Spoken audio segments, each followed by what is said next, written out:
Du lundi au vendredi sur RFI à cette heure-ci, place au journal en français facile.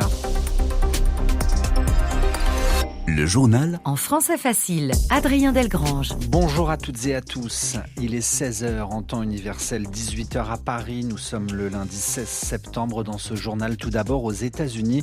Retour dans un instant sur cette tentative ou pas d'assassinat de Donald Trump ce week-end. Dans ce journal aussi, l'Allemagne qui se barricade. À partir d'aujourd'hui, l'Allemagne renforce le contrôle de ses frontières. En Europe, Thierry Breton, le Français, claque la porte de la Commission européenne. Il est remplacé par un proche d'Emmanuel Macron, Stéphane Séjourné. Et puis nous serons sur le continent africain au Niger. 2 attaques en 2 jours, au moins 15 morts. Voilà pour les titres, soyez les bienvenus. Donald Trump désigne Kamala Harris et Joe Biden comme les responsables de la tentative d'assassinat qu'il aurait subi ce week-end, ou plus précisément, pour l'ancien président américain, la rhétorique. Les mots employés par Joe Biden et Kamala Harris ont fait que quelqu'un a tiré sur lui. C'est ce qu'il vient de déclarer sur une chaîne américaine Fox News. Entre-temps, nous apprenons que le suspect, un homme de 58 ans arrêté dimanche près du golfe de Donald Trump, ce suspect dans cette enquête sur cette tentative d'assassinat présumé vient d'être audiencé par un juge.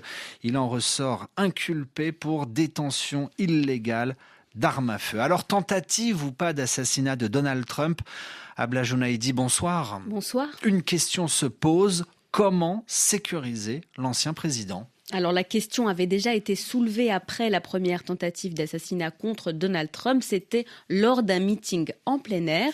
Les policiers du FBI avaient été très critiqués, une enquête ouverte et le dispositif de sécurité entourant l'ancien président renforcé. Même si à nouveau ce dimanche le pire a été évité, une nouvelle enquête devra déterminer, dire comment un tueur potentiel a pu s'approcher de l'ancien président. À entendre les experts du renseignement, la passion de Donald Trump pour le golf est un cauchemar du point de vue de la sécurité. Sur ce type de terrain, un tireur peut agir sur des centaines de mètres à la ronde autour de la cible, le président.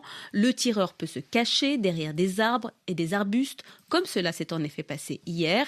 Il est difficile de sécuriser tout le périmètre à chaque fois qu'un président veut se consacrer à sa passion de la petite balle blanche. Lorsque Barack Obama jouait à l'époque où il était encore président, c'était sur un terrain militaire forcément sécurisé. Le golf de Donald Trump, lui, est cerné de 3 routes à forte circulation. Le shérif du comté l'a dit hier lors d'une conférence de presse. Il est impossible de fermer toutes ces routes. Abla Jounaidi, dans votre journal en français facile, et dans la prochaine édition à 19h, heure de Paris, nous serons aux États-Unis. L'actualité au Niger et ces 2 attaques hier dimanche dans les régions de Dosso et de Tillabéri font plusieurs morts. La première concerne le poste de police et de douane de Tunuga, situé tout proche du Bénin et du Nigeria. Les bureaux de la police et de la douane ont été incendiés. La seconde attaque concerne une position des forces armées dans la préfecture de Torodi. Pas de bilan officiel pour le moment, mais des sources sécuritaires parlent d'au moins 15 morts, des civils et des militaires. Le cri du cœur de la prix Nobel de la paix, Narges Mohammadi, appelle à sortir du silence et de l'inaction face à l'oppression des femmes en Iran. J'exhorte les institutions internationales et les peuples à agir. C'est de la prison où elle est en Iran que Narges Mohammadi a pu envoyer ce message à des proches qui l'ont eux-mêmes relayé via les réseaux sociaux. Message envoyé 2 ans exactement après la mort de Mahsa Amini qui avait déclenché en Iran le mouvement intitulé « Femmes, vie et liberté ».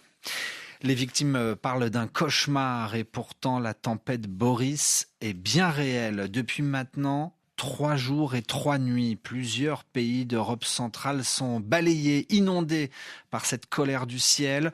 Au moins 15 morts, des milliers de sinistrés et d'immenses dégâts encore difficiles à estimer. La Roumanie, l'Autriche, la République tchèque et la Pologne sont concernés. Des pluies incessantes s'abattent depuis vendredi sur ce pays. Et le calvaire n'est pas fini, d'après les scientifiques, car les rivières et les fleuves vont encore gonfler dans les prochains jours.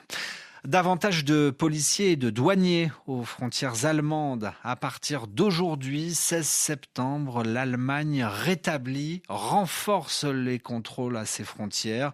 Décision prise au nom de la lutte contre l'immigration illégale pour tenter d'empêcher l'arrivée de clandestins. L'Allemagne partage ses frontières avec 9 pays, l'Autriche, la Belgique, le Danemark, le Luxembourg, les Pays-Bas, la Pologne, la Suisse, la République tchèque et la France. La France où 14 points de passage sont concernés par ce renforcement de policiers. À Kiel, ville frontalière allemande située près de Strasbourg, reportage RFI de Villoen Munoz-Boileau. Au bout du pont de l'Europe qui relie Strasbourg à Kiel, une dizaine de policiers postés au bord de la route scrutent attentivement les véhicules et leurs passagers. Mais les contrôles ne sont pas systématiques, comme l'explique Dieter Huth, porte-parole de la police allemande. On n'arrête pas chaque voiture ni chaque personne qui traverse la frontière. On procède à des contrôles ciblés et on fait en sorte de ne pas entraver le passage des travailleurs frontaliers en évitant de créer des bouchons.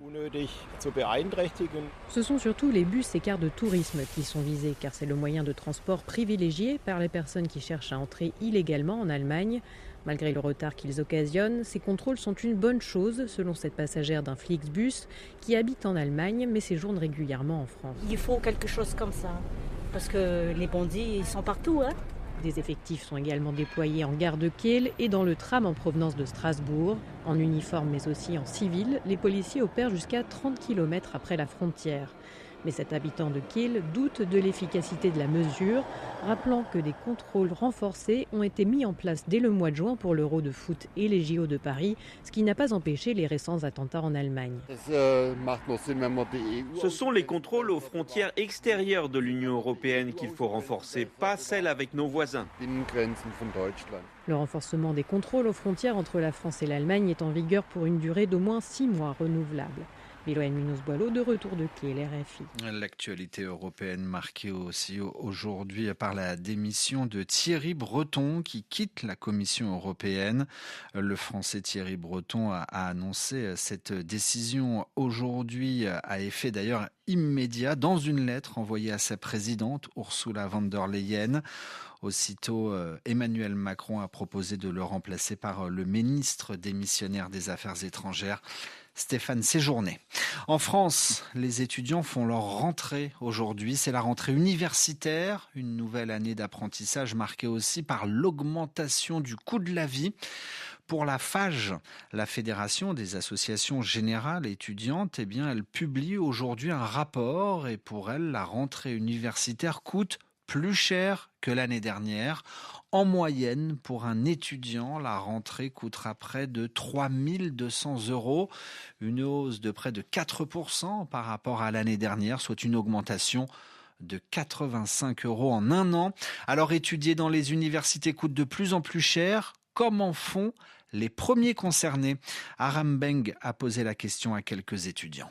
Personnellement, je sais que c'est un impact plus que d'autres, mais moi, par exemple, je vais devoir trouver un job pour subvenir à tous mes besoins. Bon, moi, j'ai un peu de chance parce que je vis chez mes parents, mais pour tout ce qui est sortie et tout, je vais devoir trouver un job pour pouvoir un peu profiter de la vie étudiante comme il se doit, quoi. Si je taffe pas, en fait, j'aurais pas le choix. Je pourrais plus sortir, je pourrais juste avoir les cours, quoi. Voilà. C'est souvent papa et maman là qui me prennent en charge. Et je suis au Crous en plus, donc université résidentielle pour les étudiants démunis. Je sais que c'est un peu compliqué, mais j'ai la chance d'avoir des parents qui sont toujours derrière moi, qui ont pris l'initiative de se dire bon, on va jusqu'au bout des études. C'est compliqué pour tout le monde, mais ma mère a dû reprendre son travail. Et vous travaillez, vous aussi joindre les deux? Oui, absolument. Je travaille pour justement pouvoir aider mes parents et j'ai envie de sortir tout comme n'importe quelle étudiante. Et donc du coup, ça évite que ce soit mes parents qui prennent en charge. Je fais un travail entre 18h et 20h par semaine. Un propos recueillis par Aram Beng à l'occasion de cette rentrée des étudiants en France. Ainsi se referme ce journal en français facile que vous pouvez lire et écouter à tout moment. Un site internet françaisfacile.rfi.fr. Radio Foot International est à suivre sur la radio.